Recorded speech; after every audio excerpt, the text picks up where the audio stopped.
তো hey everyone, back to my channel. সবাইকে জানাই গুড মর্নিং। সকাল সকাল উঠে গেলাম আজকে বুধবার হাটে যাওয়ার জন্য। ঘুম থেকে উঠে দেখি এখনো বাবা আর দাদা আসেনি মাল নিয়ে এনে বাড়ি থেকে। তো ঘর দিয়ে বেরিয়ে গেলাম প্রতিদিনের মতন চা খাওয়ার জন্য মার দোকানে। তো চা আর বিস্কুট নিয়ে এলাম। তো বাড়ি এসে মাল গুছানো শুরু করলাম। তো হাটে চলে এলাম। হাটে এসে দেখি বাবা মাছ পায়নি, বলে আজকে নিয়ে চলে এসেছে লেচু আর আম।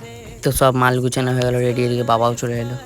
তো হঠাৎ দেখি লাভ ভাই চলে এলো হাটে। তা লাভ ভাই আর আমি মিলে গেলাম একটু হাটের দিকে ঘুরতে।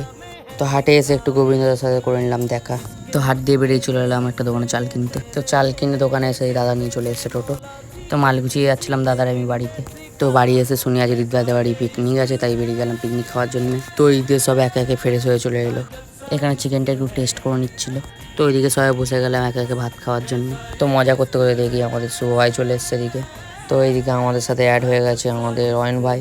ভাত খেয়ে আমি তুষার ভাই বেরিয়ে গেলাম একটু টোটো নিয়ে ঘুরতে।